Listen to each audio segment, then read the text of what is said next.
que esse homem completamente tivesse um retorno à presença de Deus. Então, o homem regenerado, ele pode estar diante da presença de Deus. Por isso, expulsar o homem do paraíso, da minha perspectiva, foi um ato de graça de Deus e não um ato da justiça de Deus. Então, mais uma vez, parece contraditório, mas imagine você viver eternamente com pecado. Imagine você viver eternamente longe da presença de Deus. Então, é isso que eu entendo quando eu estou falando de Gênesis 3:22. Tá certo? Assim que eu percebo, assim que eu noto.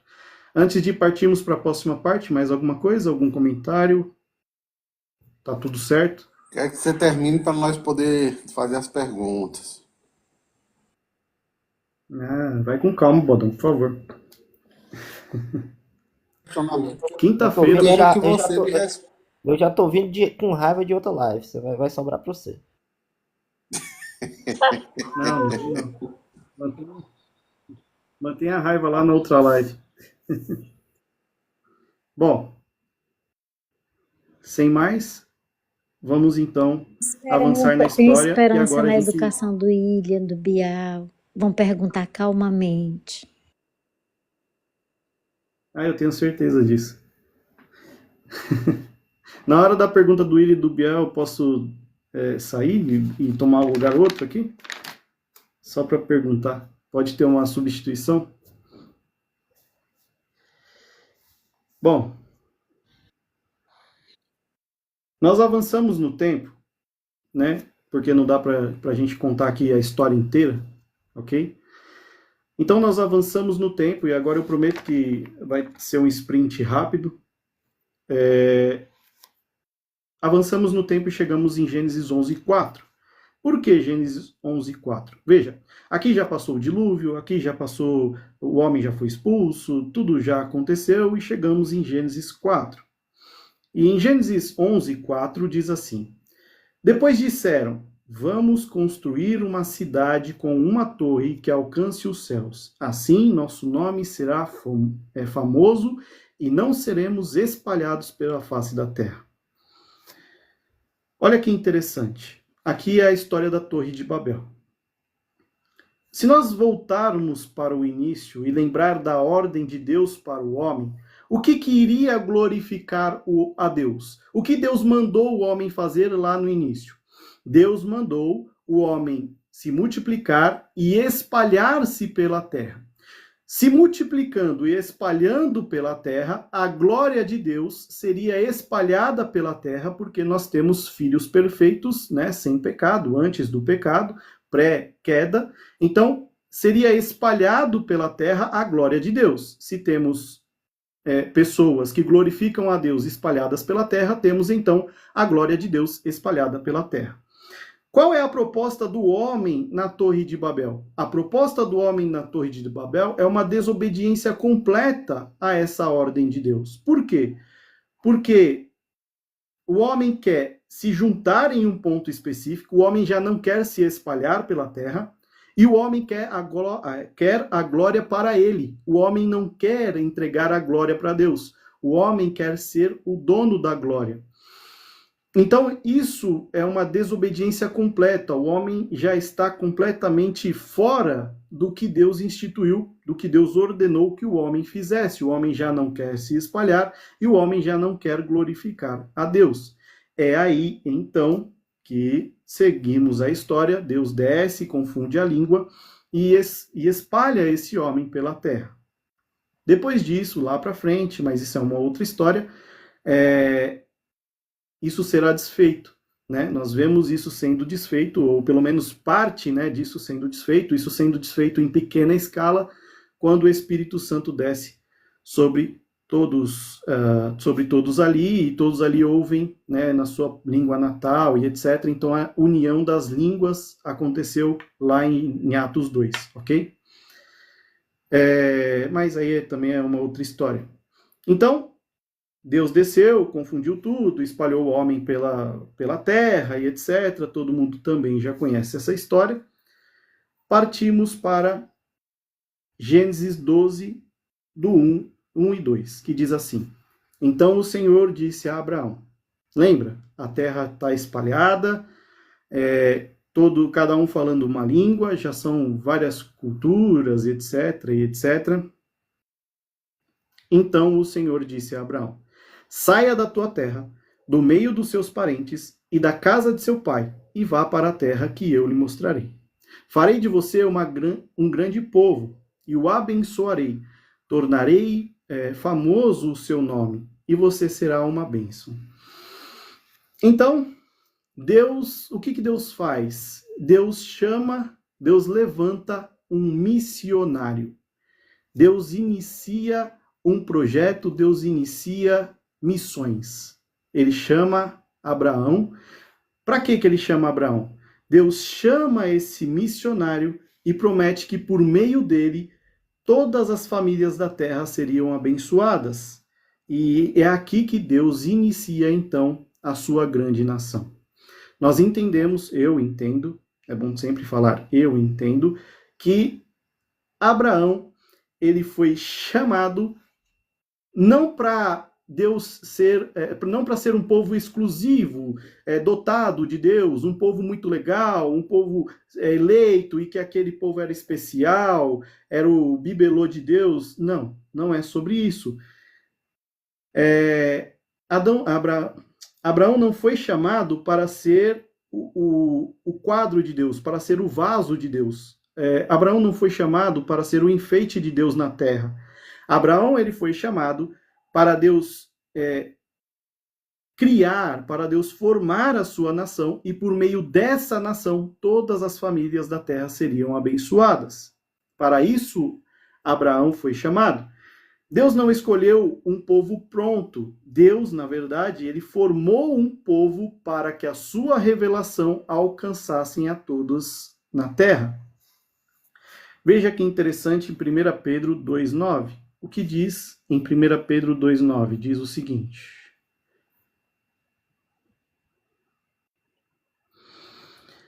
Vocês, porém, são geração eleita, sacerdócio real, nação santa, povo exclusivo de Deus, para anunciar as grandezas daquele que os chamou das trevas para a sua maravilhosa luz. Antes, vocês nem sequer eram povo, mas agora são povo de Deus. Não haviam recebido misericórdia, mas agora a receberam. Então, nós, igreja, nós cristãos, somos o cumprimento da promessa que Deus fez a Abraão. Deus prometeu a Abraão que por meio dele todas as famílias da terra seriam abençoadas, e hoje nós, por meio de Abraão, somos abençoados. Como? Ora, através dessa nação, a revelação chegou até nós. Através dessa nação, o Redentor chegou até nós. Então, este povo, ele foi bênção para a terra. Deus não elegeu Israel para serem apenas o seu povo lindo e maravilhoso. Deus chamou Israel para que a sua glória voltasse a se espalhar pela terra. Lembrando lá no início, quando Deus mandou o homem espalhar sua glória através de Abraão, Deus novamente manda que Abraão espalhe a sua glória por toda a terra. Amém. É isso. Evito, você pode dar uma paradinha para a turma começar, porque tem alguns que estão dizendo, vamos começar cedo, enquanto não está muito tarde, é o povo que não dorme muito tarde. Mas aí depois você pode retomar sempre, quando você for responder alguém. Não, sem problema. Então, Eu estou à disposição. vamos lá.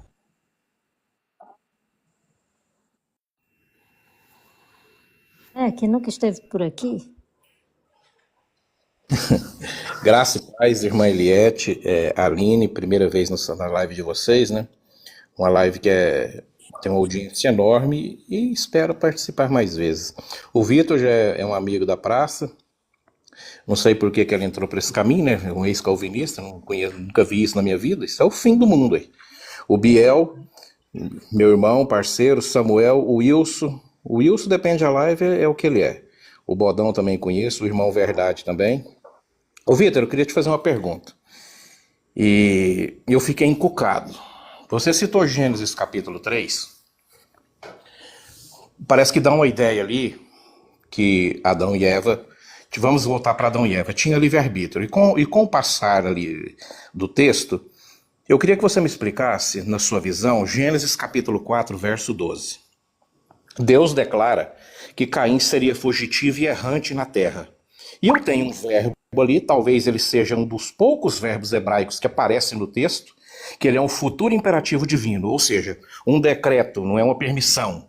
Se Caim, a pergunta é, se Caim resolvesse se arrepender e obedecer, ele teria o poder de anular esse procedimento, esse procedimento decretivo de Deus? Ou seja, o decreto divino se manteria, ou independentemente da disposição de Caim, Deus continuaria firme no seu propósito? Porque Deus disse, vagabundo e errante será na terra. Caim tinha a oportunidade de se arrepender nesse texto? E quero fazer só mais uma pergunta também. Se você quiser, eu faço agora, depois que você responde. Pode ser, ir, posso responder porque a outra antes, vai aí ser depois pior, você a faz? outra eu vou bater. Vai lá. Eu imagino que sim. Bom, Caim, né, aqui no verso 12, ele já permitiu que o pecado lhe tomasse, lhe dominasse e fizesse ali parte do seu ser. Então, Caim já está dominado pelo pecado. Então, Deus, ele decreta que Caim seria fugitivo, sabendo que não existia mais retorno para Caim. Caim não se arrependeria. Se, por um acaso, em uma hipótese, William, eu aprendi com você que na Bíblia não existe um se, né? Então, eu vou usar esse contra você.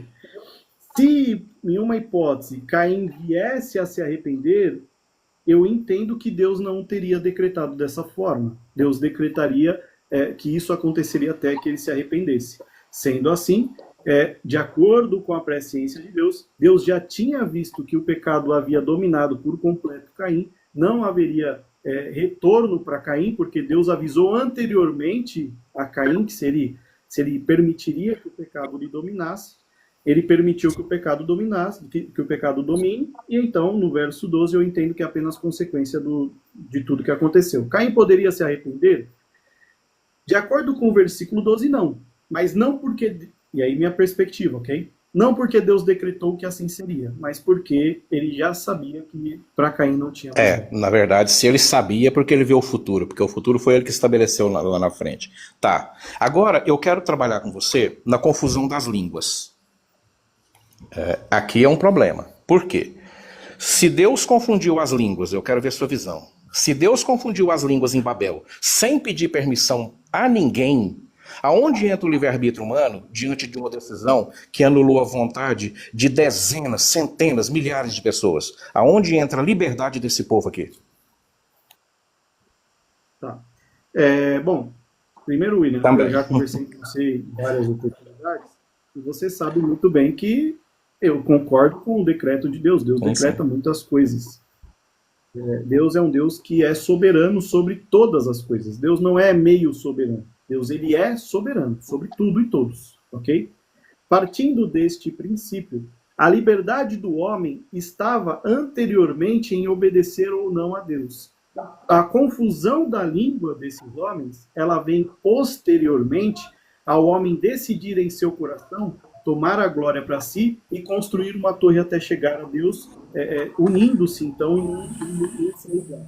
Se existe essa liberdade, se existe esse livre-arbítrio, que eu não acredito em livre-arbítrio, eu acredito em uma outra forma, mas se existe um tipo de liberdade humana para obedecer ou não a Deus, então isso foi exercido antes da condenação de Deus e não na condenação de Deus. Exatamente. Eu estou satisfeito por enquanto. Obrigado, irmãs. Agora acho que quem tá... Acho que o Verdade tá querendo... Vai, pode falar. Eu queria só engatar aqui o William e o Vitor pode falar disso. O William, como é que a gente pode tratar hoje o lance do livre-arbítrio, livre-agência, e parece que o Vitor falou que tem outro tipo, só para dar um esclarecimento para o pessoal entender melhor. Sobre livre-arbítrio, livre-agência, e o outro, qual é mesmo que você comentou? Para a gente poder entender essa área, porque é uma área que o pessoal só fala, tem e não tem, tem e não tem. Mas como é que a gente pode aplicar para o povo que está nos ouvindo hoje? Eu tenho receio de usar o livre-arbítrio, propriamente esse termo, porque o livre-arbítrio, de acordo com a filosofia, é a liberdade que o ser humano tem para escolher, sem nenhum tipo de consequência ou influência. Essa é a definição de livre-arbítrio dentro de um ramo filosófico. Eu sei que para a teologia isso vai mudar um pouco, ok? Só que eu temo em usar esse termo livre-arbítrio porque o homem ele tem consequência, todo homem tem consequência, e o homem ele tem uma influência. Se ele não está sendo influenciado pelo Espírito Santo, ele está sendo influenciado pelo mal. Então você tem uma influência e você tem uma consequência. Por isso eu não gosto desse termo. Eu prefiro usar o termo liberdade para obedecer ou desobedecer a Deus. Eu entendo que funcione dessa forma. E a livre agência é bem parecido, vai chegar bem perto a isso, se o William quiser explicar a livre agência. Então, a livre agência é o que nós temos hoje, que é o homem age segundo a sua própria vontade, mas dentro dos limites que o seu coração corrompido o inclina. Isso está em Romanos no capítulo 3. E dentro do limite que o coração corrompido do homem traz, ele está sob o controle da esfera soberana de Deus. Aconteceu aqui com Caim. Caim teve a liberdade, mas aqui também entra um problema, eu não quero nem entrar nessa esfera agora. Deus respeitou a liberdade de Caim, mas não respeitou a liberdade de Abel. Porque ele poderia ter falado para Abel, Abel, cai fora que teu irmão vem te matar. E ele não falou, e coisa que ele depois vai repetir isso para Moisés. O Joquebede, cai fora porque Moisés vai morrer. O faraó quer matar um menino. Então você vê que Deus age dentro da esfera da liberdade humana, ele trabalha na esfera também da sua livre agência. A livre agência é você faz o que você quiser, mas dentro do controle de Deus. E um texto muito interessante que o Vitor está trabalhando é o próprio Gênesis. No capítulo 9, Deus decreta que aquele que morrer pela espada morrerá. Aquele que derramar o sangue, pelo seu sangue morrerá. Abel matou Caim. Em vez de Caim ter esse decreto que Deus fez, Deus, pelo contrário, deu uma proteção para Caim e ainda diz, aquele que fazer o mal contra ti será castigado. E isso não aconteceu com Caim, como não aconteceu com várias outras passagens na Bíblia. Por isso que eu não ingesto. Mas em resumo, o homem é livre para querer, mas Deus é soberano para determinar o resultado. É mais ou menos assim. Interessante. Vai falar, Passa a bola Bodão, pro o Samuel? Posso? É só os careca que falam agora. Graça e paz. Pode Vitor, falar primeiro, Samuel. Para fazer uma introdução da minha pergunta, para você, sem fé, é possível agradar a Deus? Não. Ótima resposta. É o que vai dizer lá em Hebreus 11, verso 6. Sem fé é impossível agradar a Deus. Baseado em outro texto bíblico, vai falar que a fé é um dom de Deus. Correto? Há controvérsias, mas eu Perfeito. concordo com você. Lá no Jardim do Éden, que você expôs muito bem, parabéns pela exposição, você trouxe a ideia de que Deus é quem fez a ação de ir ao encontro do homem ali, cobrindo o pecado deles, fazendo o primeiro sacrifício. E posteriormente você vai trabalhar ali o sacrifício de Abel e Caim.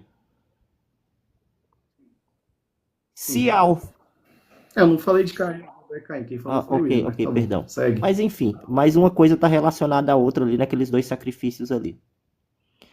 Se a oferta de Caim não foi aceita, obviamente é porque ele não tinha fé. Porque sem fé é impossível agradar a Deus, segundo o que você respondeu.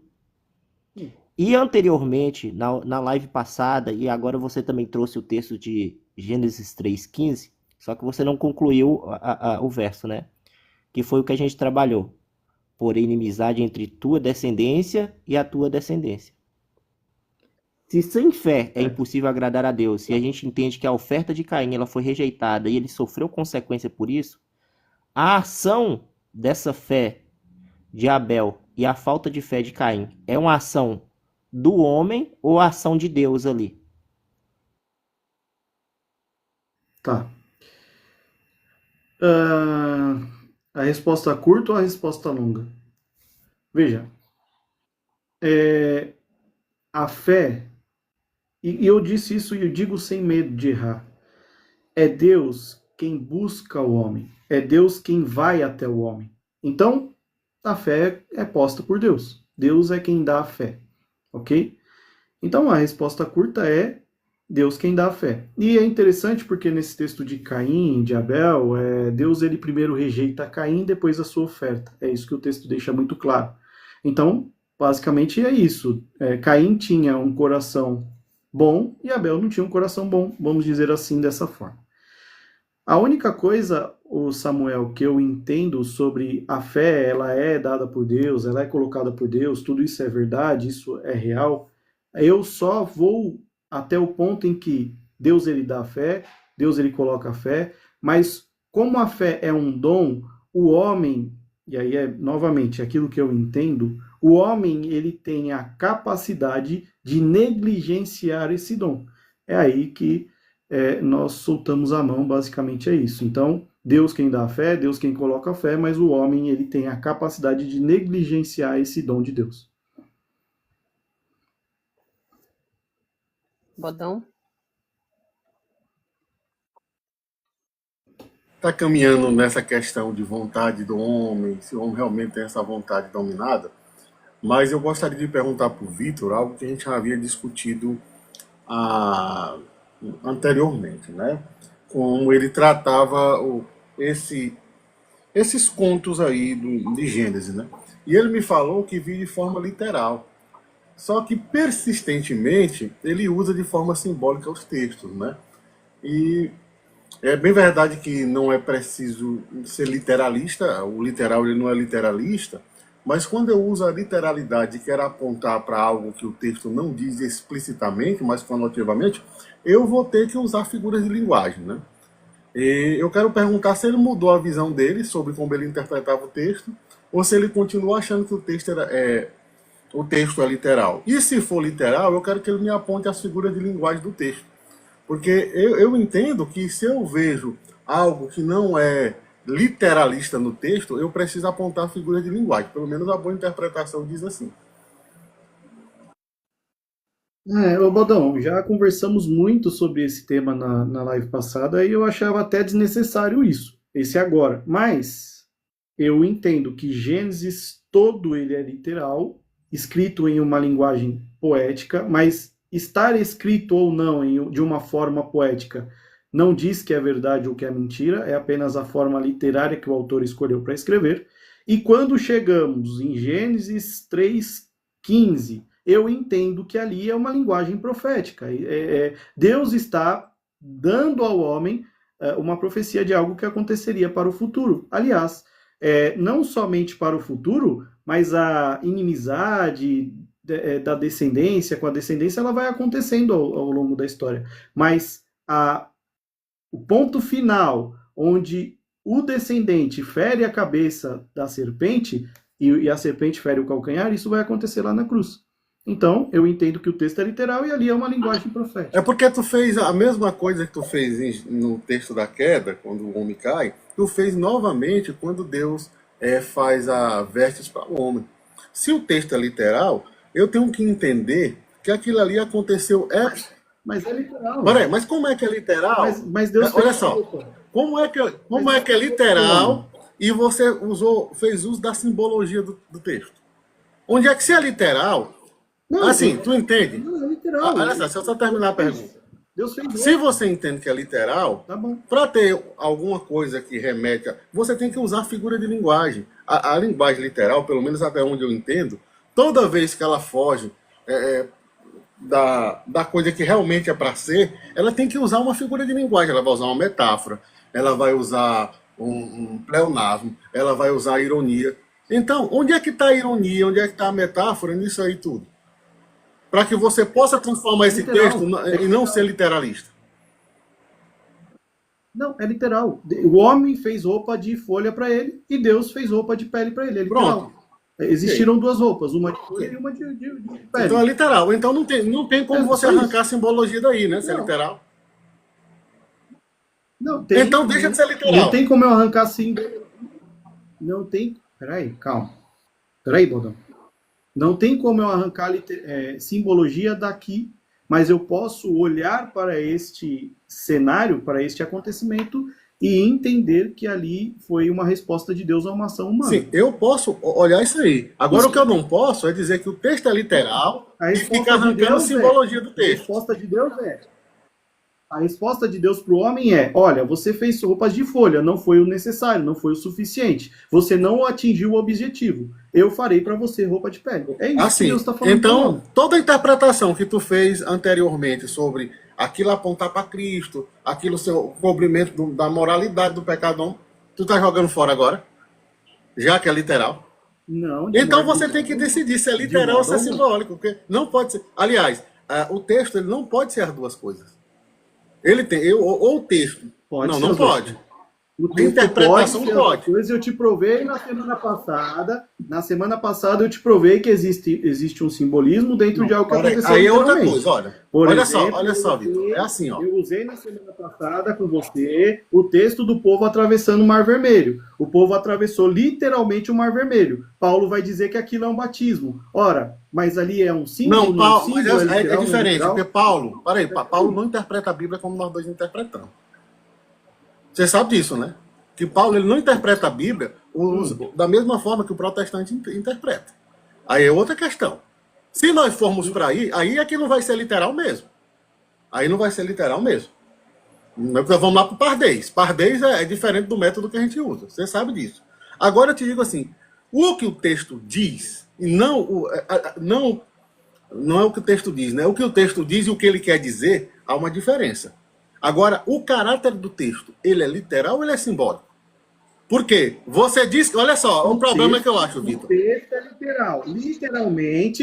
Literalmente existiu uma roupa de folha, literalmente existiu uma roupa de pele. Literalmente, para existir uma roupa de pele, algum animal perdeu a pele. Ou eu vou entender que Deus fez surgir uma pele, não tem problema com essa interpretação, porque não vai falar que Deus matou um animal. Ou eu vou entender que Deus estralou os dedos e fez surgir uma roupa de pele costurada, ou eu vou entender que ali Deus teve que, né, e aí vamos usar um pouco aqui as linguagens humanas, Deus teve que sacrificar um animal para entregar uma... Isso é o que o texto diz, né? Isso é o que o texto diz. Se ele é literal, ele quer dizer isso.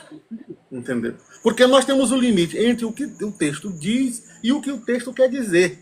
Se o texto diz... Mas eu não estou indo além entendeu? disso. Aí o problema é esse, é que tu diz que o texto... Eu acho problemático, assim. Você dizer que esse texto é literal, mas você diz que o texto não quer dizer aquilo, o texto quer dizer outra coisa.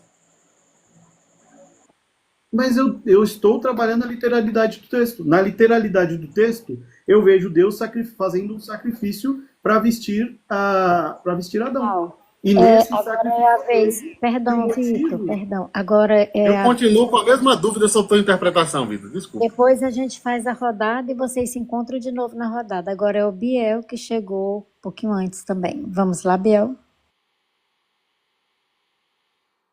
Só uma pergunta para o Biel. Você é formado, por acaso, em teologia para fazer alguma pergunta aqui na live? Não, infelizmente. Vamos lá. Mas sabe mais que muitos, né, Biel? Oi? E o William não mandou o Não, para de William. graça. É uma pergunta simples. Ela acaba envolvendo tudo isso. É uma pergunta simples. Boa noite, Vitor. Graças a paz. Vou partir da premissa de que Deus é onisciente. Partindo da premissa que Deus é onisciente, se ele sabe como tudo termina, por que ele escolhe começar?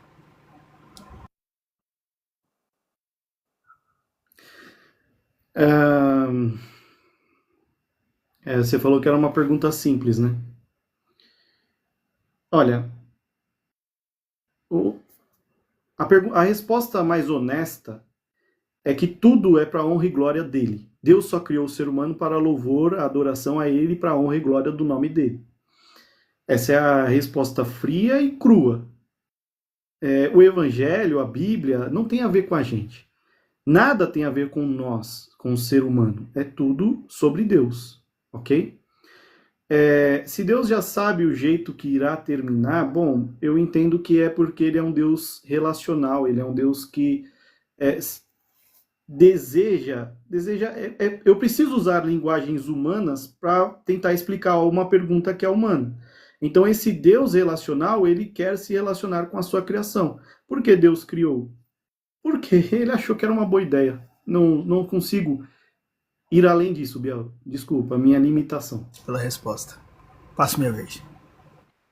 É a primeira pergunta do Catecismo de Westminster. O Vitor saiu bem na resposta. Ele tá de fato batista. O sangue não sai, não tem jeito. Anderson, por favor, está com a palavra. Vou ouvir os irmãos um pouquinho mais aqui. Eu tenho uma pergunta para fazer para ele, mas vou fazer um pouquinho mais para frente aí. Pode falar para o William, por gentileza. Pronto, William. Então, Vitor, a bandeira branca tá indo embora. Vamos lá. Todo mundo prega, inclusive, eu talvez seja o único que vou de encontro a essa tese. Que o Adão e Eva tinham livre-arbítrio. Penso eu que você acredita que teve. Dá só um joinha aí. Se você acredita que teve. Então tá. Se Adão e Eva tinham livre-arbítrio, por que Jesus foi morto antes da fundação do mundo? Se Adão e Eva exercessem o livre-arbítrio, como que faria com a presença de Deus? Primeira pergunta, depois quero fazer outra. Então, William, novamente, essas perguntas já são perguntas que eu acredito que estão até resolvidas. Então resolve para mim, porque eu não resolvi, não. Não, tá. Pelo menos na minha cabeça. Desculpa se... Porque é que eu já falei bastante sobre isso. Deus, ele é presciente e ele determinou criar as coisas, ainda que ele, como o Biel perguntou, ainda que ele soubesse o seu fim.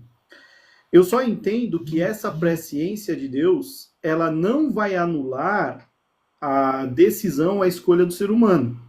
Entendeu? Deus sabia que o ser humano cairia, Deus sabia que o ser humano pecaria, e é uma frase batista muito famosa, que Deus não tem o plano B, e é verdade, porque senão a presciência de Deus ela vai para o buraco, ela vai para o ralo. Então, aí né, tem aquela pergunta, Adão tinha a escolha de não pecar?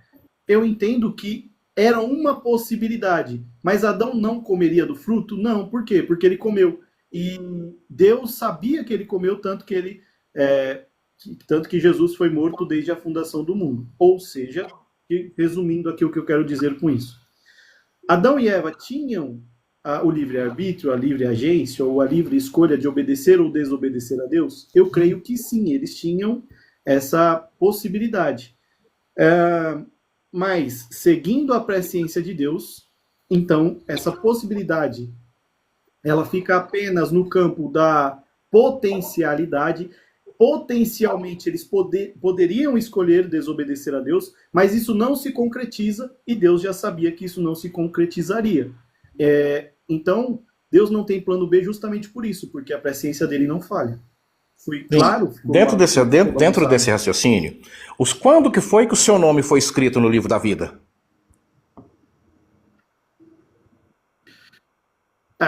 No meio-dia. Então, se foi na eternidade, estava decretado. Se foi antes da fundação do mundo, estava decretado. Porque não tem como, se o cordeiro foi imolado antes da fundação do mundo, ainda que seja pela presciência, que é a palavra que vocês mais gostam, ainda que seja na presciência, quem colocou o futuro lá para Deus ver foi ele mesmo. Segundo o Salmo 139, verso 16. Lá diz que estava escrito, lá não diz que estava previsto. É diferente. E o termo lá é grafê. O termo grafê, ele escreveu, ele não previu. Mas agora eu quero entrar num outro tema com você, dentro desse tema, mas numa outra passagem, que agora aqui eu quero te ouvir mesmo. Agora aqui... Deixa eu fazer um parênteses. Opa, vai lá. Deixa eu fazer um parênteses aqui. Deus escreveu. É assim, William, eu nunca, jamais vou negar texto. Deus escreveu? Deus escreveu. Agora, Deus escrever, porque a sua presciência jamais vai falhar. O conhecimento de Deus, ele jamais será surpreendido. Então, Deus, de fato, ele sabe o que vai acontecer no passado, presente e futuro. Deus escrever, ou seja, Deus registrar algo que vai acontecer, de acordo com a minha perspectiva, não significa que Deus determinou que algo aconteceria. Deus, vamos dizer aqui, usando uma figura, Deus apenas selou algo que já aconteceu na eternidade. Conforme C.S. Lewis vai dizer, e eu preciso citar C.S. Lewis em todas as lives, Deus está olhando o mundo através de uma janela de passado, presente e futuro, e ele sabe de todas as coisas que vai acontecer, ele não está preso ao passado. É aí que é o problema, porque se ele escreveu é um auristo. Então, se é um auristo, ele não tem processo de atualização. Auristo não... Tá bom, tá certo? Porque ele, ele não vai mudar. Ele já sabe. Então entendi. Então quero... Você não vai surpreender Deus chegar lá no céu e falar, nossa, William, você por aqui, não te esperava. Ainda que seja pela presciência, que não é. A presciência, ainda que seja pela presciência, tem um número fixo. Não vai resolver o problema. Agora, Romanos 11:32, Paulo diz uma coisa muito interessante. A partir da queda, todo mundo sabe a história do Novo Testamento, desde Gênesis até chegar no apóstolo Paulo. Romanos 11:32 tem uma palavra ali, que ela é muito interessante, eu queria que você trabalhasse ela. Ela significa sincleisen, ou seja, significa aquele que aprisionou, completou. Ele diz assim o texto: porque Deus encerrou todos debaixo da desobediência, para com todos de usar a misericórdia. Paulo diz aqui que foi Deus que encerrou o povo debaixo do pecado, da desobediência. Aí eu pergunto para você, o verbo aqui é sinekleisen. Sinekleisen é um auristo, de novo aqui, gente, é um auristo. Quem conhece de auristo dentro do grego sabe que não tem nem debate. Auristo é algo que foi dito no passado sem processo de atualização. Foi decretado. Então aqui eu tenho um auristo, ou seja, fechar completamente e aprisionar. Essa mesma palavra, Vitor, ela aparece em Lucas no capítulo 5, verso 6, quando a rede de Pedro cercou os peixes, não tinha para onde eles correrem. Não tinha. Aí minha pergunta é, se Deus encerrou todos debaixo do pecado, o homem poderia, pelo seu livre-arbítrio, abrir o que Deus fechou? O homem poderia, pelo seu livre-arbítrio, abrir o que porque a Bíblia diz que Deus encerrou todos, ele que encerrou. Não está falando que foi o homem com a sua predisposição, não está dizendo que é o homem com o seu sistema volitivo que resolveu abraçar. Não, Deus encerrou. Então, para essa pergunta não. O homem com a sua presciência não consegue fechar o que Deus abriu ou abrir o que Deus fechou. Agora, a pergunta o Paulo vai dizer, Deus colocou todos sob a desobediência, ou encerrou, né, todos sob a desobediência para exercer misericórdia para com todos. Quando Deus ele coloca todos na desobediência, vamos lá, foi Deus quem pecou no Jardim do Éden? Eita, não. Não foi Deus que pecou no Jardim do Éden. Então, mas eu precisaria explicar de uma outra perspectiva depois para a gente trabalharmos. Tudo bem, mas aí a gente chega aí. Então, não foi Deus quem pecou no Éden. O próprio Paulo vai dizer, e eu li esse texto inclusive agora há pouco, que por meio do homem o pecado entrou no mundo. É um texto famoso, conhecido. Certo? Tá. E aí, William, eu gosto muito de você porque você trabalha Bíblia e Bíblia. Você não nega texto, você trabalha Bíblia e Bíblia. Como que nós harmonizamos o texto em que diz que pelo homem o pecado entrou no mundo e Deus encerrou todos sob a desobediência? William, sem colocar a Bíblia contra a Bíblia, que eu sei que você não faz isso. Como que nós harmonizamos esse texto onde o homem traz o pecado para o mundo e Deus coloca o homem debaixo da desobediência? Então, eu vejo Deus como objeto da ação, não o autor dela. Isto aconteceu em Atos, no capítulo 4, a partir do versículo 24 ao 28. Herodes e Pôncio Pilatos foi entregue por Jesus, junto com os judeus e com os gentios, tudo que a mão de Deus já predeterminaram que ia acontecer. E o termo ali é prorizo. Prorizo significa aquele que estabeleceu por antemão. Então, ali a presciência nem sequer ela é cogitada ali. Deus, nesse caso de Romanos capítulo 11, 32, Deus não pediu ajuda para fechar a porta, que ele não precisa de permissão para abri-la, porque a porta que ele abre ninguém fecha. Se ele encerrou todos debaixo do pecado aqui, e eu tenho o verbo sinclesie, dentro de um auristo aqui, nesse caso aqui, a coisa é tão brava, digamos assim, a figueira é tão brava, que a prisão aqui que se abre não é pela chave, é pela própria mão de Deus. O termo aqui diz que Deus é o agente da ação do verbo, ele é o objeto da ação do verbo. É ele que encerrou todos debaixo do pecado. Por isso a minha pergunta foi, se Deus encerrou eles debaixo do pecado, esses que ele encerrou, poderia escolher diferente do que ele fez? Não, porque então, é Deus quem usa misericórdia. Esse texto, o Vitor sabe como é que eu sou, gente. Esse texto, ele literalmente, ele é o cortejo fúnebre do sistema arminiano. Por quê?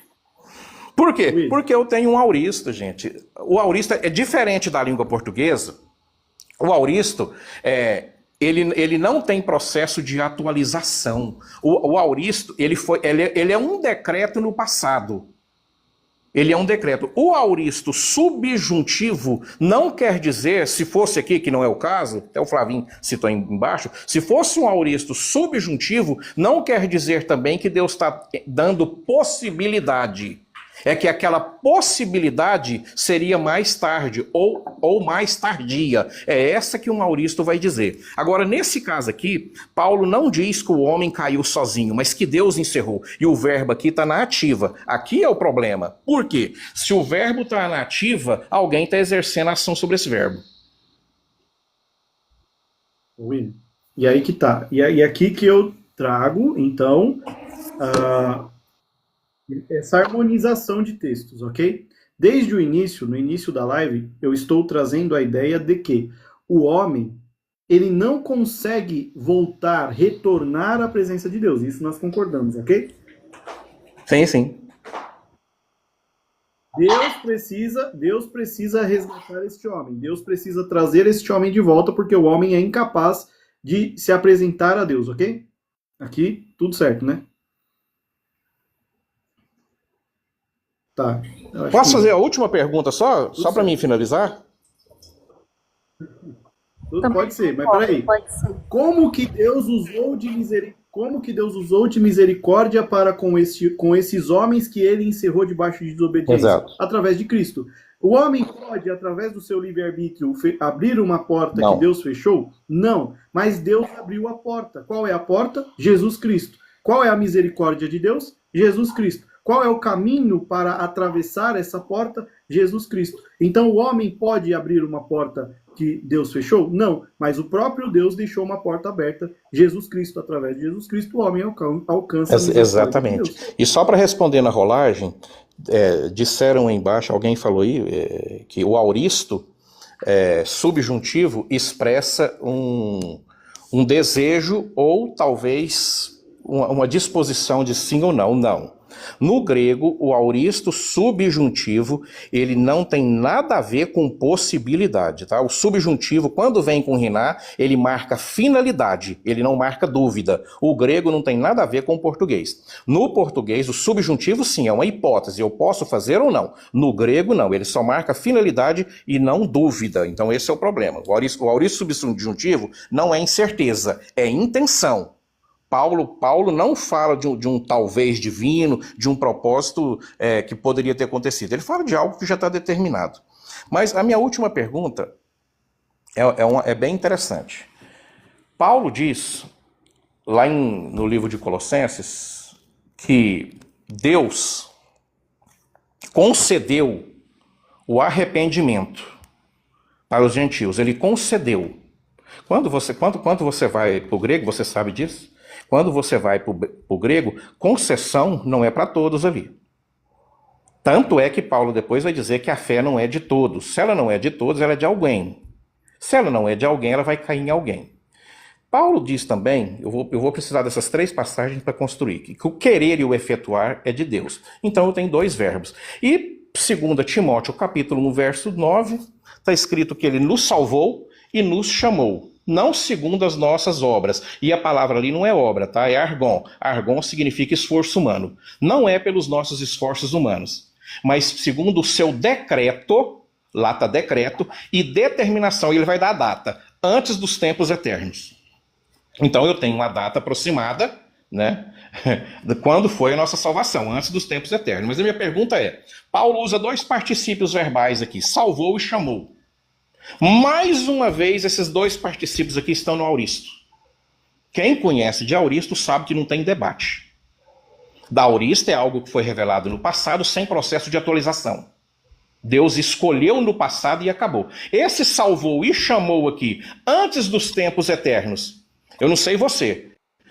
Você prega que quem aceitou Jesus foi num determinado tempo? Ou Paulo errou aqui, principalmente nos 2 particípios que ele usa aqui? Eu entendo que já está determinado e a presença de Deus não falha, então quem está escrito no livro da vida já está escrito desde a fundação do mundo. Deus sabe de todas as coisas, não tem como ter surpresa. Então, esse aceitar a Deus, né, eu coloco entre aspas porque nós entendemos que não é bem assim, esse aceitar a Deus ele vem desde antes da fundação do mundo, ou desde a fundação do mundo. Mas, William, é interessante porque a sua pergunta ela continua sendo aquilo que eu tenho dito desde o início. Veja, quem salva o homem é Deus. Exato. Como eu disse desde o início, o homem ele não pode salvar-se a si mesmo. É necessário que Deus venha e salve este homem. Quem salva é Deus. Quem convence o homem da justiça, do pecado, é o Espírito Santo. Então o Espírito Santo convence o homem, crendo e confessando, ele é salvo. Então, esse processo, essa explicação e etc., ela não serve para o que eu acredito, porque eu acredito que quem é o agente salvador é Deus. Quem Exatamente. salva o homem é Deus, certo? Eu entendo, e aqui o único detalhe que nós largamos as mãos é quando eu vou dizer que o homem ele pode resistir ao dom que Deus deu a ele. Você entende que ele não resiste, eu entendo que ele resiste. Calvino vai falar que o homem resiste por um tempo, inclusive. Ele vai abrir a possibilidade do homem resistir por um tempo. A minha diferença de Calvino é que Calvino acha que é por um tempo. Eu entendo que essa resistência ela pode durar. É verdade. pelo resto E vale lembrar também Só que isso. Armínio também diz que Deus precisa do pecado para se vangloriar nele. E para fechar agora, o Vitor, João capítulo 16, verso 8, diz que Jesus disse que o Espírito Santo convencerá. Não disse que ia perguntar para o William, perguntar para o Vitor se eles queriam. O termo lá é convencerá. O mundo, né, da justiça, do juízo e do pecado. É claro que também a palavra convencerá no grego também significa também expor pecado. Então existem essas 2 brigas na academia. Ou o Espírito Santo veio expor o pecado ou ele veio convencer. Vamos colocar o que o texto está sendo traduzido. Convencerá. Então eu tenho ali um ser que produz o arrependimento. Ele está produzindo o arrependimento. Então o arrependimento, ele não nasce de mim. Ele não vai nascer do William. Então, se eu tenho um produtor de arrependimento, aonde que eu entro ali? Porque se eu preciso me arrepender, mas ele que produz o arrependimento, como que você sai dessa? Porque Não, eu não saio dessa, William. Eu entendo que o Espírito Santo convence o homem. Só que, e aqui é onde eu creio assim, tá? Eu não estou falando por instituição nenhuma, não estou falando por mim, não estou falando por ninguém. É o jeito que eu entendo a Bíblia. Eu entendo que este homem convencido do pecado, convencido do mal, ele pode simplesmente falar, beleza, Deus, eu quero continuar do jeito que eu estou. Assim, ao exemplo de Caim. Do próprio Deus chegou para Caim e falou, Caim, você vai lá e se controla aí, Caim. Se liga aí, hein? Vai vir um negócio aí. Caim não ligou, Caim não se importou. Então, o Espírito Santo convence o homem, um homem mau, ele pode chegar e falar, obrigado, Espírito Santo, mas eu vou continuar aqui na minha prática. Entendi, estou satisfeito. Da próxima eu quero trabalhar com você, João capítulo 10, porque Jesus, ele vai citar, eu até falo isso nas minhas lives sempre, ele vai citar o Salmo 89, em João capítulo 10, no verso 28, 29 e 30, aonde não tinha ninguém maior do que Deus para ele jurar, e ele jurou por ele mesmo que nenhum dos seus filhos se perderia. Foi Deus que jurou que nenhum dos seus filhos se perderia. E você pode até anotar aí, se você quiser procurar para mim, não sei se vai dar tempo. Existe alguma passagem na Bíblia que um eleito do Senhor perdeu a salvação? Existe alguma passagem na Bíblia que Deus mostra que o eleito perde a salvação? Porque todas as passagens que tem não fala de eclectos. Não fala de eclectos. Inclusive as parábolas da ovelha perdida, ele largou 99 e foi atrás da outra até achá-la. E a palavra até ali nós podemos trabalhar ela, justamente cumprindo Ezequiel capítulo 34. Mas eu vou deixar para próximo. Legal. Ô, Vitor, Bom, deixa eu só fazer uma pergunta pro Vitor sobre esse assunto ainda. Vitor, deixa eu te perguntar uma coisa. peraí, só responder por cima, William, bem rapidão. O William, você entende que nem Armínio disse que o eleito É aí que poderia eu quero perder a chegar. salvação. Eu vou mostrar o tanto de pelagiano que tem no TikTok. É isso aí. Que Armínio vai fazer uma diferença entre o que é o eleito e o que é o crente, né? Que ele vai chamar de crente. Ele vai fazer aí dois grupos. Um que é o eleito que não perde a salvação e o crente que veio, foi, etc, etc. Mas é mais ou menos por aí. Ok, Vitor. Vitor, deixa eu te perguntar uma coisa. Você acredita que... Não, espera Deixa só. só o que o William falou, Samuel. Porque senão vai perder o fio da meada. Só é rapidinho. Ô, Vitor, você acredita que Deus tem alguém, além de Deus, que criou alguma coisa na criação? Ou você acredita que Deus criou tudo que existe? Deus criou tudo. Então, se Deus criou tudo que existe, quem foi que criou o futuro para que Deus pudesse prever? Porque me incomoda assim a maneira que tu fala, que Deus... e pode ser que eu esteja errado, porque parece, toda vez que a gente faz uma pergunta, não, mas Deus preveu. Como se Deus precisasse consultar o futuro e que ele não sabe como é que o futuro vai ser, ele não criou e ele está o quê? Prevendo. Mas se foi ele que criou, se foi ele que escreveu, quando tu diz prever, parece que só é um malabarismo para ajustar o que Deus quis que acontecesse. Posso estar errado ou não, tu pensa diferente? Você está errado, porque em nenhum momento eu usei prever. Eu não usei esse termo, prever. Porque prever dá, e aí eu acho que essa é a sua intenção, dá a impressão que Deus precisa ir consultar em algum oráculo o que vai acontecer no futuro. Eu não disse isso. Deus, ele sabe. Saber é diferente de prever. Deus, ele sabe o que vai acontecer. Deus, ele sabe o que vai acontecer. Deus não se engana. E ele sabe por quê? Quem colocou... Por que ele sabe o que vai acontecer? Bodão, quem colocou o futuro? Eu já disse, expliquei isso para você, mas assim, é difícil, eu não tenho essa capacidade, eu não tenho essa inteligência, eu sou de verdade um imbecil que fica falando de Jesus por aí. Eu não tenho essa capacidade filosófica para te dizer quem criou o futuro, porque eu entendo que o futuro, apesar dele estar, ele vai sendo formado. O futuro, ele está e é formado. Pois tu me deu duas Entende? respostas Humano, diferentes. está... Eu perguntei quem criou, você disse que foi Deus. E agora tu está dizendo que não foi Deus que criou o futuro. Então você está dizendo... Mas... Olha só, eu só quero que você se alinhe. Toda vez que você diz que Deus ele é presciente, você está dizendo que Deus está prevendo. Porque se não foi Deus que criou, ele tem que prever. Você tem que alinhar sua teologia nisso. Porque senão parece... Assim, você pode não estar fazendo, mas parece que você está dizendo duas coisas. De responder a sua pergunta.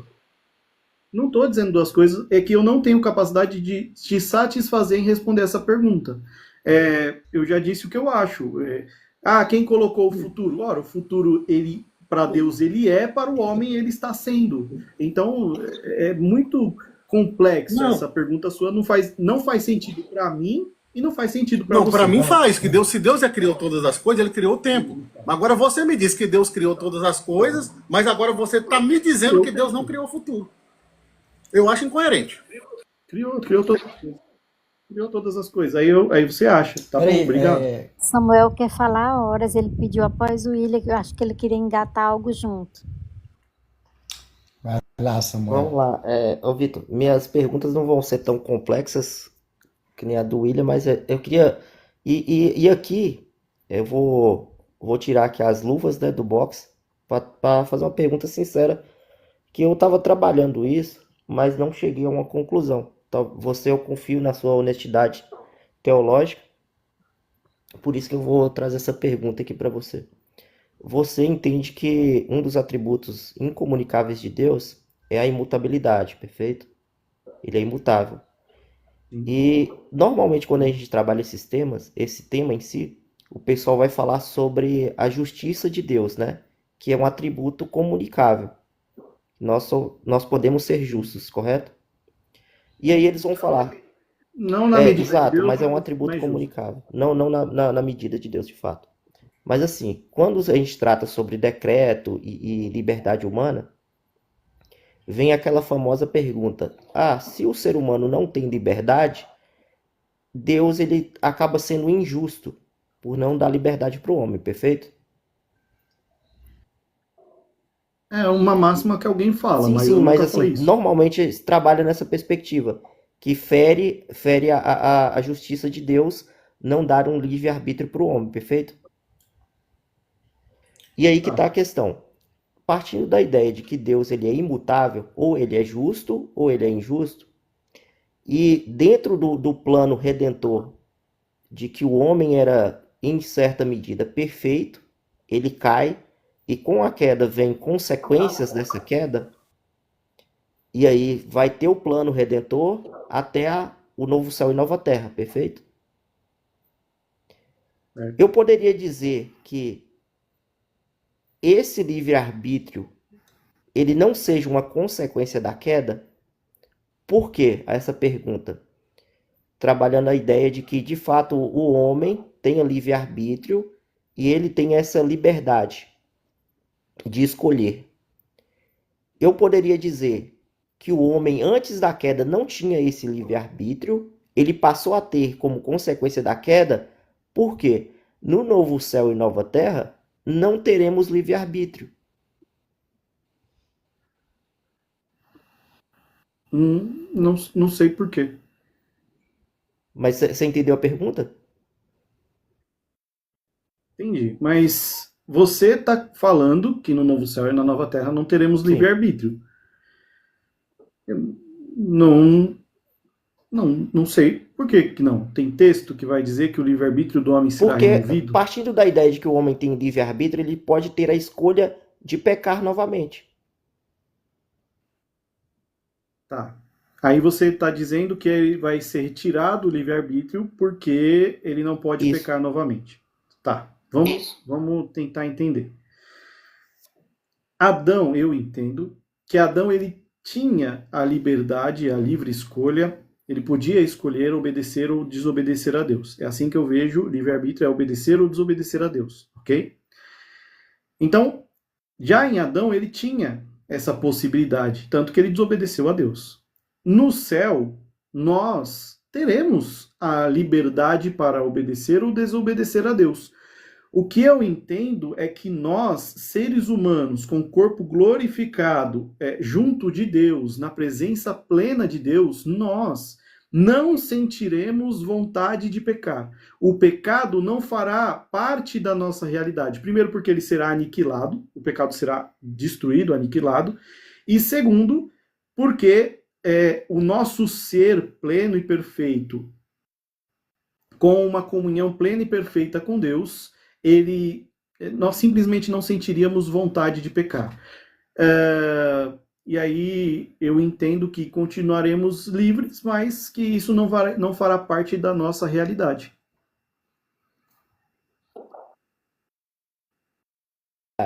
Deus é justo e eu concordo com você que Deus é justo. Se ele dá um livre-arbítrio e a possibilidade de Adão cair comendo o fruto proibido, no novo céu e nova terra ele precisa ter esse mesmo padrão de imutabilidade. E aí eu concordo com você, que possivelmente possa sim ter esse livre-arbítrio lá no novo céu e nova terra. Porém, como é que eu vou conciliar essa questão de que existia então pecado antes de Adão? Não existe. Quer dizer, O pecado existia antes de Adão? Sim, eu entendo que sim, Lúcifer. O pecado na terra existia antes de Adão? Não. No novo céu e na nova terra, como será? Ora, eu terei a liberdade, mas tudo já se passou, o ser humano já está, já foi já passou pela redenção, e agora nós simplesmente nós não teremos a vontade, nem conheceremos como íntimo o pecado. O pecado já não fará mais parte da nossa natureza. Isso não muda em nada a natureza de Deus, a justiça de Deus, isso não altera em nada. Nós simplesmente não teremos a vontade, isso não fará parte da nossa existência, Sim, da nossa natureza. eu concordo com você, mas aí que tá. Essa vontade que Adão e Eva passam a ter não é após a queda? Eles não eram perfeitos? Não, Então, já era antes. é isso. Sempre foi. Senão ele não tinha. Como é que o livre-arbítrio veio depois da queda se ele desobedeceu antes? Se a queda é a consequência Exato. da desobediência. E aí que entra a questão. E aí que entra o paradoxo, né? Não seria essa queda. Não seria essa queda. Ele sempre Não teve seria essa liberdade. queda. Ele sempre teve Desculpa. liberdade. Não seria essa queda, ao invés de atribuir ao livre-arbítrio, colocar como um decreto? Não, ele sempre teve a liberdade. Deus sabia que tudo que eu já expliquei, que eu respondi para o William. Mas o homem ele tinha essa liberdade desde o início e ele continuará até o fim. Só que no final isso não fará parte da nossa realidade. Alonso é o entendi próximo, dessa né, forma. Aline? Aí depois o Flavinho. Isso.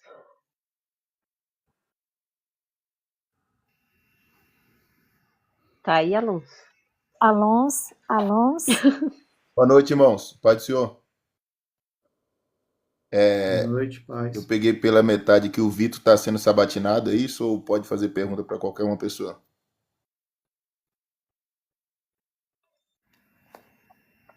Vocês com o podem dono da live. responder, pessoal da janelinha, se ele fizer para outra pessoa? Eu acho que eu sei quem ele vai perguntar. Pode perguntar, Alonso. Acho que os meninos respondem. Se não responder, aí o Vitor responde. Eu acredito que o Vitor tem o mesmo pensamento que o meu, né? Mas eu queria perguntar, por exemplo, para os irmãos aí que são da linha calvinista, que sustenta a ideia de que o Cordeiro foi sacrificado antes da fundação do mundo. Quantas vezes Jesus morreu? É literal esse entendimento que eles acreditam que antes da fundação do mundo, literalmente Jesus foi sacrificado? Ou que pela presciência de Deus, né, o que aconteceria na cruz foi predito por Deus? Porque assim, se eu acredito que ele foi imolado antes da fundação do mundo, morreu uma vez, quem matou ele lá? Né? E depois ele morre na cruz, lá na carta aos Hebreus diz que ele morreria uma única vez. Eu gostaria de entender essa questão aí. Ali, literalmente, é um auristo profético. É diferente de presciência. Auristo profético é quando Deus decreta algo que já está estabelecido e vai acontecer independente de causa e efeito. É ele que produz. Vai acontecer. Texto semelhante a esse está no Salmo do Isaías, capítulo 53. Foi escrito 700 anos antes do Messias morrer, e está escrito que ele levou os pecados, que ele levou sobre si nossas dores, ele levou nossas transgressões. Lá está tudo, os verbos está tudo no presente, tudo algo que já aconteceu. É o que chamamos de auristo profético. Algo que Deus fala no passado, antes de acontecer, mostrando que vai acontecer independente das razões humanas, independente de qualquer coisa, porque é um decreto diferente da presciência. O nome já diz, presciência, prevê. Auristo decretivo é diferente. Nesse caso é um auristo profético. Por quê? Porque o cordeiro foi imolado antes da fundação do mundo, Deus olhou no corredor da história, ele viu que isso ia acontecer e está estabelecido e está escrito e ponto final. Jesus disse isso em Lucas no capítulo 22. O que está escrito de mim será cumprido. E o termo lá é escrito, é grafê. Então é escrito, não é presciência. Então, tudo que estava escrito através de Cristo teve que acontecer e vai acontecer. Inclusive, Inclusive, se você pegar toda a trajetória de Cristo, parece-me uma novela mexicana, literalmente uma novela mexicana. Até os touros de Bazã, que são os que era considerado ali as pessoas que tinham ferido Jesus, a Bíblia diz que eles balançavam a cabeça na cruz e olhava para cima e balançava a cabeça, como se estivesse zombando. Isso está escrito também no Salmo, que eles maniavam a cabeça e dizia, ergue-te, levanta-te. Então tudo que estava escrito de Jesus foi cumprido na sua íntegra. E isso é diferente de presciência. Repito, isso é um auristo profético. Tá, mas se foi decretado por Deus, a pergunta que eu fiz é, ele morreu 2 vezes ou o que Deus decretou se cumpriu na cruz? Repito mais uma vez. Já comprou uma casa na planta, Alonso? Não. Pois é isso aí. É a mesma analogia. Quem compra uma casa na planta sabe do que está acontecendo. Exatamente, o auristo profético. Deus olhou no futuro e algo que estava estabelecido por ele, por isso que é um auristo, repito, gente, um auristo profético. Auristo é o quê? Mais uma vez, até porque a internet é rotativa. Auristo é algo que foi dito no passado, sem processo de atualização. Por isso que os nomes foram escritos no livro da vida, Deus não está escrevendo nome nenhum mais, ele não está apagando nome nenhum de ninguém todo dia e escrevendo, vira essa bagunça, não. A Bíblia diz que o nome foi escrito no livro da vida antes da fundação do mundo. Lá está proscatabolê, antes da fundação do mundo. Não tem. Por quê? Porque Deus conhece. E ele sabe. E outra coisa. Não, ele ali foi para a presciência. Quem cair nessa, porque eu entendo isso como engodo, acho que até que o Vitor vai concordar comigo, porque ele é arminiano, ele não crê em perda de salvação. O arminiano clássico mesmo não crê nisso.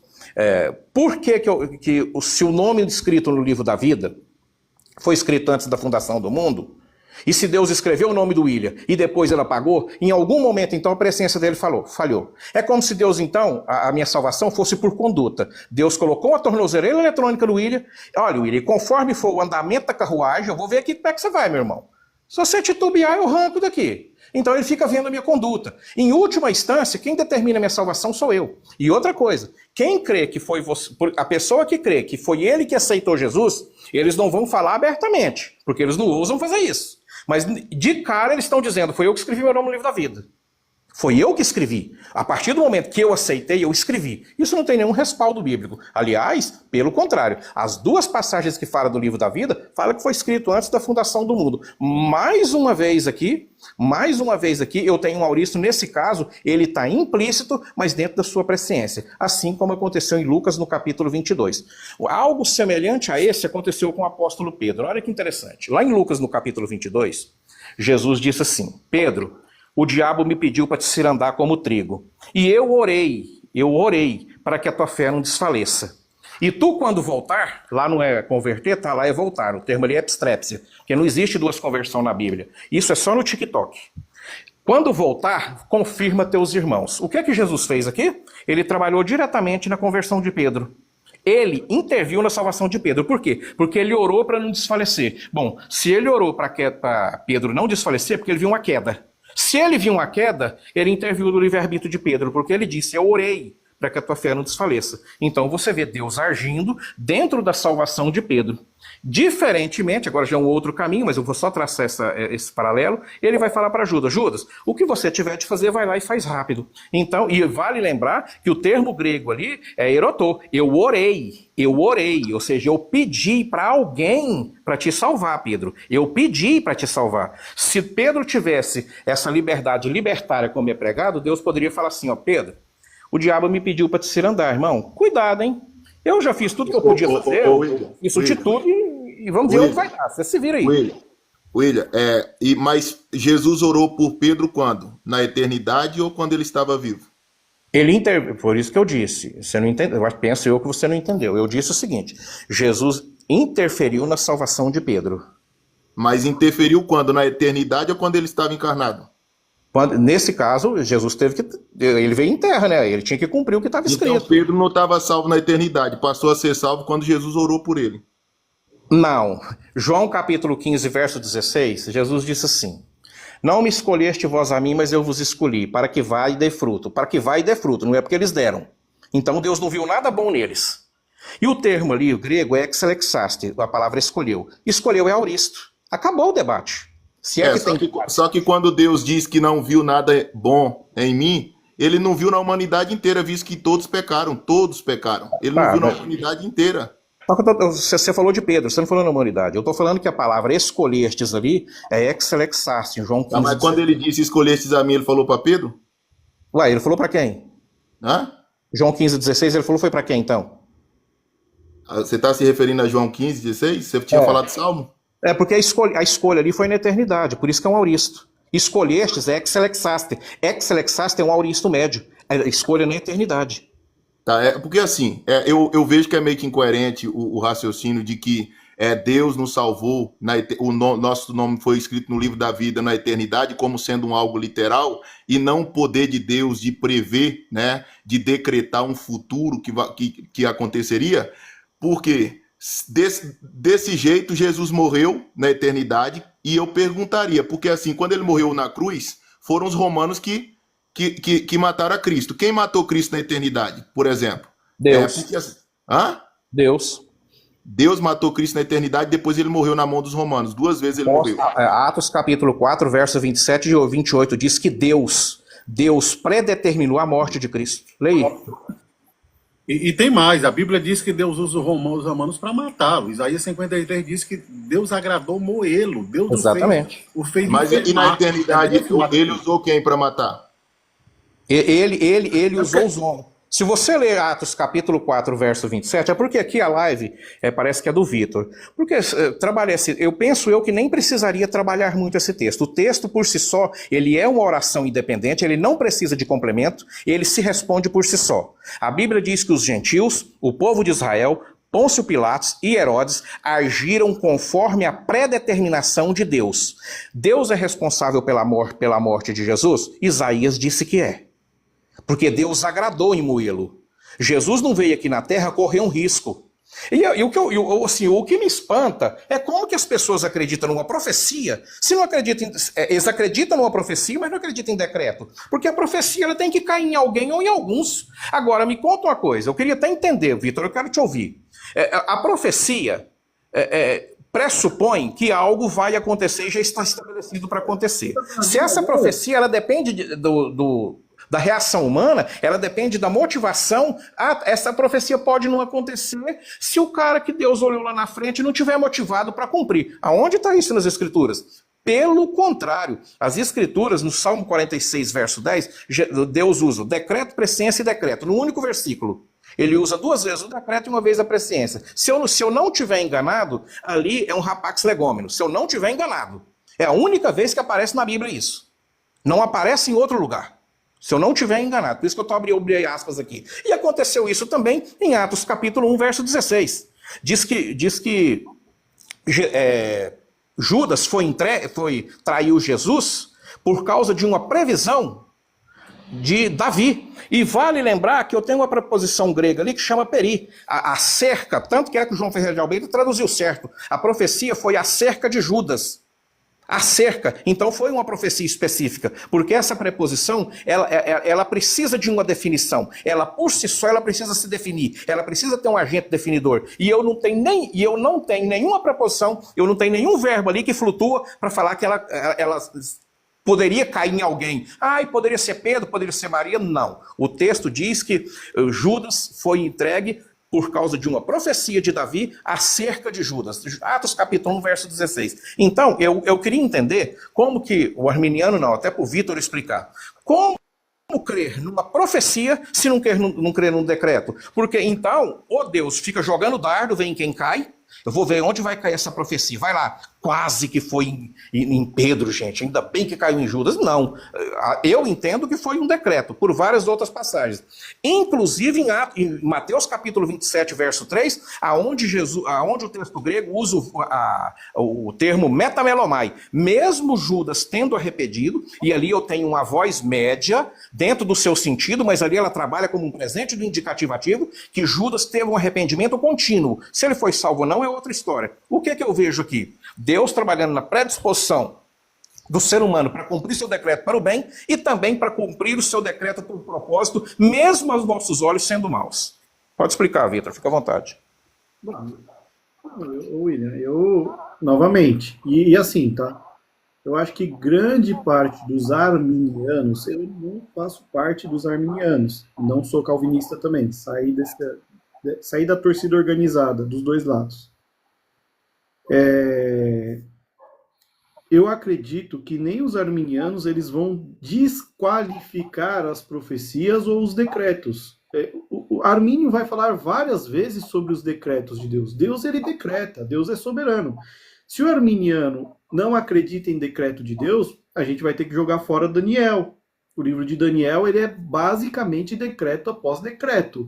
Deus dá o sonho para Nabucodonosor, a estátua, a cabeça, o tronco, pernas, decreto após decreto. Ele fala, eu instituo, eu que coloco, eu que tiro, eu que faço. Então, assim, o arminiano, ele não desqualifica as profecias nem os decretos. A questão é, Deus é soberano e Deus, ele decreta coisas. O que nós vamos compreender é que, junto aos decretos de Deus, nós temos trabalhando como, se eu não me engano, foi algum desses teólogos que disse, Nicodemos ou Hernandes Dias Lopes, ele vai trazer a ideia de um trem, onde são dois trilhos, a responsabilidade humana e a soberania de Deus. O que eu vou entender é diferente de alguns calvinistas, porque nem todos os calvinistas pensam igual também, é que nenhum dos dois ele sobressai do outro. A soberania de Deus, ela é soberana, é verdade, mas existe também a responsabilidade humana que vai seguindo esse trilho. Então, assim, eu não tenho como tirar completamente, anular a responsabilidade humana, mas eu tenho que entender que Deus ele faz decretos, Deus decreta. O anticristo não se arrependerá, o anticristo está no lago de fogo. Quando o texto vai falar sobre... quando o texto que o Alonso trouxe vai falar que o Cordeiro morto da fundação do mundo, isso é tão verdade, isso é tão certo que aconteceu, e aconteceu mesmo, na história aconteceu. Então, ali é uma coisa tão real, Deus está falando, olha, isso aqui é fato, isso aqui aconteceu. Nós podemos olhar e falar assim, olha, o mal não existe, o mal já não existe. Por quê? É tão verdade que o mal será aniquilado no fim dos tempos, é tão verdade que Satanás será lançado no lago de fogo, que isso chega a ser palpável, chega a ser uma realidade. Então, Cristo nunca, não existe uma realidade onde Cristo não morreria. Não existe uma realidade onde Cristo não seria crucificado, porque senão o plano de Deus falharia. É assim que eu entendo. Eu entendo que Deus decreta e eu entendo que o ser humano é responsável. Agora o Flavinho e depois nosso irmão Euriclão, um amigo que teve uma live excelente ontem aqui conosco. Aleluia, aleluia, aleluia. Chegou reforço, irmão Vitor. Chegou reforço. Vamos lá, vamos lá. É para os calvinistas. Eu quero perguntar para todo mundo de uma vez só. Vamos lá. Em 2 Pedro, e aí para o calvinista, principalmente para o calvinista que defende o determinismo total, que tudo Deus decreta, até minha barrigada no banheiro Deus decreta. Isso é o fim do mundo. Mas vamos lá. E também, 2 Pedro 2. E também houve entre o povo falsos profetas, como entre vós haverá, ou seja, futuro também, falsos doutores, que introduzirão encobertamente heresias de perdição, e negarão o Senhor que os resgatou, trazendo sobre si mesmo repentina perdição. Vem cá, o termo resgatou aqui é o que no grego? Agorazo. O que significa agorazo? Comprar, redimir, resgatar. Ei, Deus resgatou e depois esse se perdeu? Não só se perdeu, como introduziu doutrinas que trouxe perdição a outros. Inclusive o termo perdição ali é apolé, de condenação. O que eu faço com esse texto aqui? O que eu faço com esse texto? É uma pergunta? Sim, para os calvinistas. Eu respondo. Isso é muito fácil. O termo agorazo ali não significa comprado para salvação. Esse mesmo termo aí vai aparecer em Deuteronômio capítulo 32, aonde Deus também comprou o povo de Israel. E todos nós sabemos que o povo de Israel, entre o povo de Israel, tinha Coré, Datã e Abirão, com a sua rebelião. Tinha Acã também, o termo lá também é o mesmo dentro da Septuaginta. O Salmo capítulo 24 também diz que todos os moradores da terra pertencem ao Senhor, inclusive os ímpios. E inclusive esse termo comprado também vai aparecer para Nabucodonosor, aonde Deus também comprou Nabucodonosor, é o termo agorazo. Agorazo não significa que Deus comprou pessoas que simplesmente serão salvas, não. Deus comprou a humanidade ela é de Deus, não tem ninguém que vive a parte de Deus. E outra coisa, assim como Israel era comprado por Deus, mas muitos se desviaram e permaneceram rebeldes, Mineu e Fileto também mostraram um desvio externo, não perda de salvação. O termo é o mesmo também, agorazo. Inclusive, esse termo agorazo, ele vai aparecer 9 vezes na Bíblia, 3 vezes na Septuaginta e 3 vezes no texto grego. Podemos trabalhar aqui cada vez que essa palavra é apresentada. Nenhuma delas aqui é porque Deus comprou, e depois elas veio a desviar e Deus literalmente, não quero mais não, eu comprei errado. Eu comprei essa mercadoria errada, então agora eu vou devolver. Não, o termo